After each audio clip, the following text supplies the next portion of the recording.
В Алданском районе представители общественности посетили руины исправительно-трудового лагеря, в прошлом известный как Васильевка, рассказывает Татьяна Вахнина. В 100 километрах от Алдана под куполом часовни возносится молитва. Настоятель католического прихода отец Йозеф и преподавательница политехникума Варвара Стручкова прибыли к месту скорби человеческой, чтобы поклониться памяти тех, кто нашел на этой земле последний приют. В середине прошлого века здесь располагался исправительно-трудовой лагерь под номером 11, известный как Васильевка.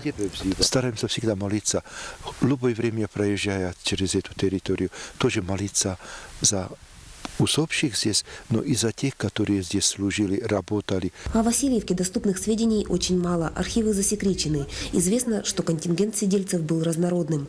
Заключенные трудились на лесоповале, укладке дороги и строительстве электростанции. В 50-х годах здесь велась добыча урана. Жестокие порядки, высокая смертность, тяжелые бытовые условия – это лишь некоторые черты уклада лагеря. Преподавательница техникума Варвара Стручкова много лет изучает историю Васильевки. Тут этот свирепый ветер, это будет лето, весна, осень всегда. Он встречает нас колючий, такой неприветливый. Вдоль старой проселочной дороги располагался поселок Васильевка. Поваленные столбы свидетельствуют о масштабах деятельности. Здесь функционировала крупная электростанция, обеспечивавшая энергией близлежащие поселки. Чуть поодаль раскинулась запретная зона. В развалинах можно найти немало вещей, некогда принадлежавших узникам. Это здание, очевидно, являлось кухней. На данное обстоятельство указывают кастрюли и формы для выпечки хлеба.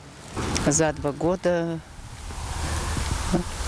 работы добычи урана погибло, уничтожено было, или будем говорить так, 5000 человек. Свобода есть наивысшая ценность. ИТЛ-11 был ликвидирован в 50-х годах.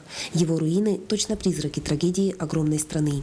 Для ныне живущих Васильевка порой становится местом духовного очищения, где непостижимым образом происходит избавление от тяжкого груза неурядиц и печалей. Татьяна Вахнина, Сергей Шипачев, НВК «Саха», Алдан.